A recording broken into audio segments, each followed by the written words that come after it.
اللہ تعالیٰ نے جو انسان پیدا کیے ہیں ان کے مزاج مختلف ہیں.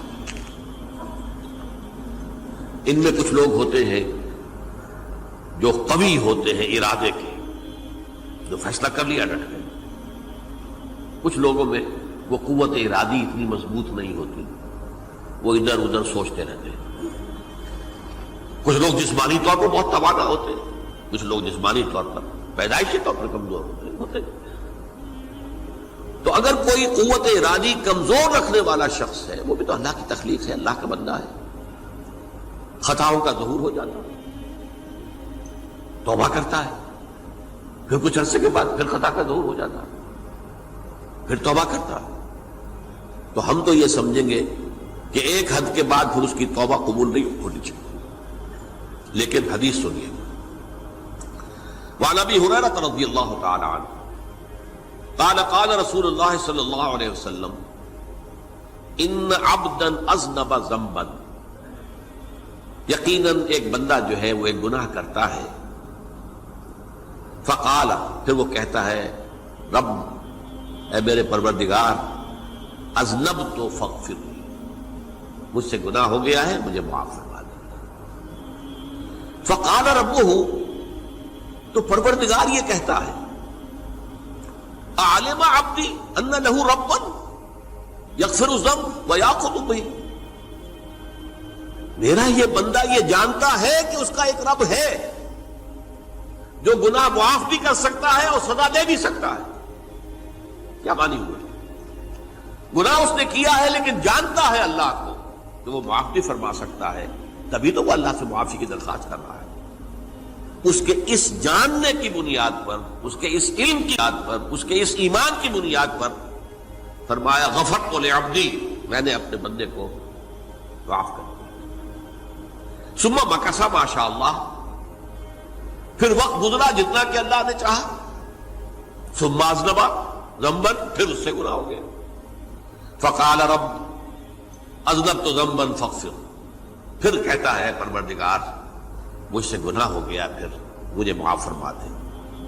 فقال ربہ، اللہ فرماتا ہے عالم عبدی ان لہ ربا یغفر الذنب ویأخذ بہ، میرا بندہ ہے نا جو جانتا ہے کہ اس کا ایک رب ہے، ایمان باللہ اس کے اندر ہے، تبھی تو پکار رہا ہے. اور یہ بھی جانتا ہے کہ وہ گناہ معاف بھی کر سکتا ہے اور چاہے تو پکڑ بھی سکتا ہے، سزا بھی دے سکتا ہے. تو فرمایا، اللہ تعالیٰ فرماتے ہیں میں نے فرمایا کہ میں نے معاف کر دیا. ثم مکث ما شاء اللہ، پھر ایک عرصہ گزرا اس کے بعد.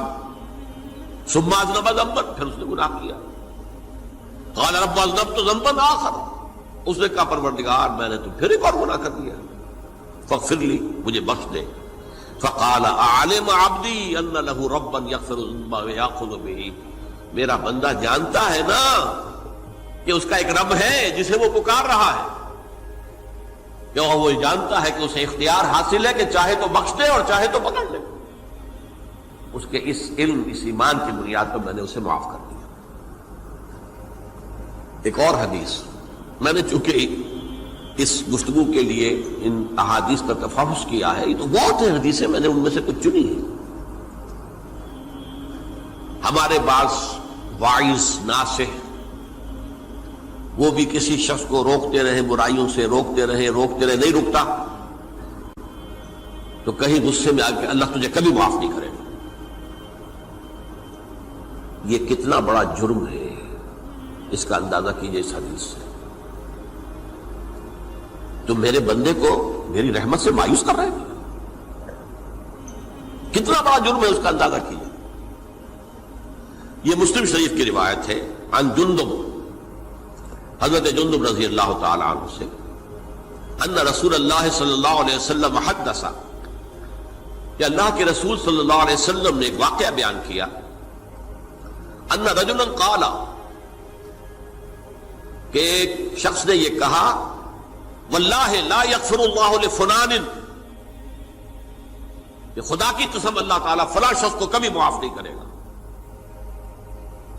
وَأَنَّ اللَّهَ تَعَالَى قَالَ، اس پر اللہ تعالیٰ نے یہ فرمایا منزل نزیت اللہ علیہ، یہ کون ہے جو میرے اوپر حکومت کرنے والا آ گیا، جو میری طرف سے حکم لگا رہا کہ میں کبھی معاف نہیں کروں گا؟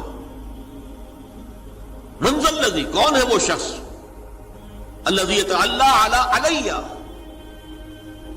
انی لا اغفر لفلان، کہ میں فلاں شخص کو کبھی معاف نہیں کروں گا، قد غفرت لفلان، اس کو تو میں نے معاف کر دیا، واحبطت عملہ، اس شخص کے تمام اعمال میں نے ضائع کر دیے کہ تم نے میرے بندے کو مایوس کیا۔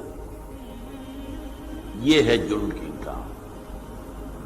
تو توبہ کی دعوت دیتے رہو، توبہ کے لیے لوگوں کو آمادہ کرتے رہو، توبہ جو ہے اس کے لیے ترغیب دیتے رہو، اللہ تعالیٰ معاف فرمانے والا۔ اب آخری حدیث سنا رہا ہوں، یہ تو بہت ہی عجیب حدیث ہے اور متفق علیہ، یہ بخاری اور مسلم دونوں میں۔ حضرت ابو سعید الخدری رضی اللہ تعالی عنہ جو ہے وہ اس کے راوی ہیں۔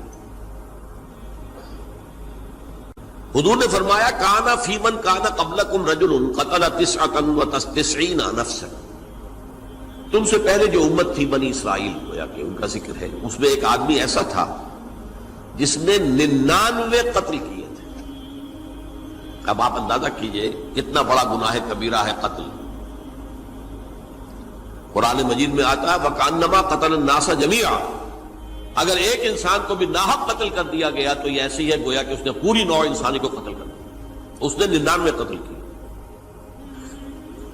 فَهَلْ لَهُ مِن تَوْبَةٍ، پھر اس کے بعد یہ ہوا کہ اس کے اندر توبہ کا جذبہ پیدا ہوا۔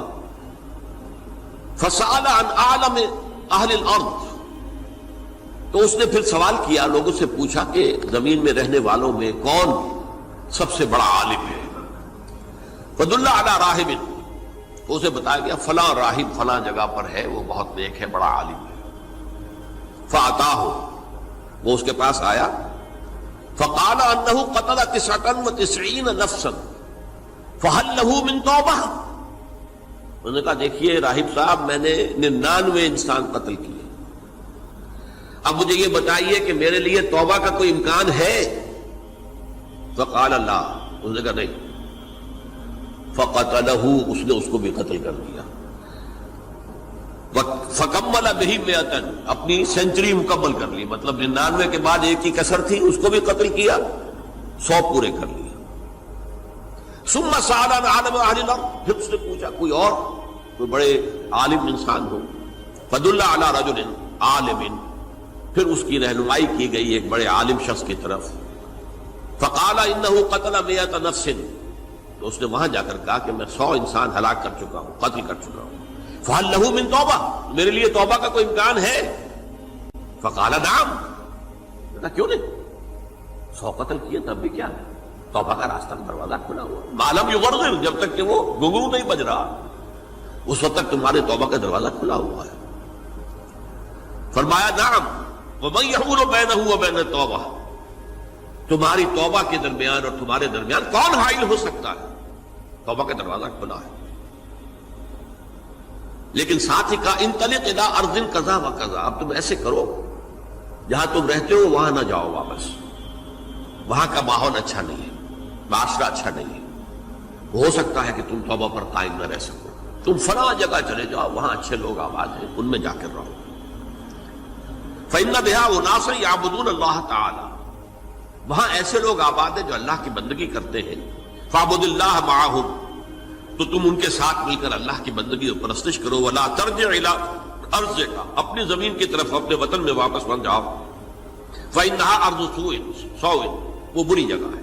فانطلقا، تو وہ چل پڑا، ہجرت کر رہا ہے، اس جگہ جا رہا ہے جہاں کا راہب نے بتایا تھا۔ حتی اذا نصف الطریق، جب آدھا راستہ اس نے پورا کر لیا، اتاہ الموت، موت آ گئی۔ فاختصمت فیہ ملائکۃ الرحمت و ملائکۃ العذاب، اب وہ جہنم کے فرشتے بھی آ گئے اس کی جان قبض کرنے کو، اور جنت کے بھی آ گئے۔ فقالت ملائکۃ الرحمہ، رحمت والے جو فرشتے ہیں جنت والے، انہوں نے کہا جا تائبا مقبلا بقلبہ للہ تعالی، یہ شخص توبہ کر کے اللہ تعالیٰ کی طرف ہجرت کر رہا تھا، اس لیے اس کی نیت کی بنیاد پر اب یہ جنتی ہے، لہذا اس کی روح ہم قبض کریں۔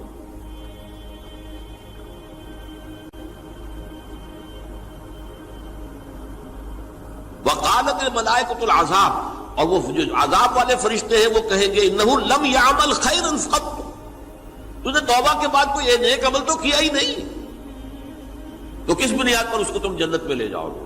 اس کو تو دوزخ میں جانا چاہیے۔ فاتاہ ملک فی صورت آدمی، تو ان کے پاس اللہ نے ایک اور فرشتے کو بھیج دیا آدمی انسانی شکل کے اندر، فجعلوہ بینہم، تو ان فرشتوں نے کہا بھائی ہمارا فیصلہ کرا دو، اس کی روح ہم لینا چاہتے ہیں یا ہم لینا چاہتے ہیں، انہیں حکم بنا دیا۔ فقال قیسوا ما بین الارضین فإلی ایتہما کان اقرب، کہ تم فاصلہ ناپ لو جہاں سے وہ چلا ہے اور جہاں جا رہا تھا اور یہاں اس کی موت ہو رہی ہے، تو کون سا فاصلہ زیادہ ہے؟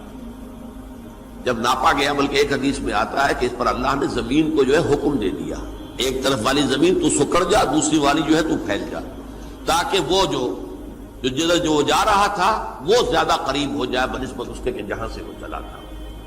تو اس فیصلے پر پھر جو فرشتے تھے، جو کہ رحمت کے فرشتے تھے، وہ اس بندے کو لے گئے جنت کے اندر۔ یہ ہے توبہ کی عظمت اور اس کی تاثیر۔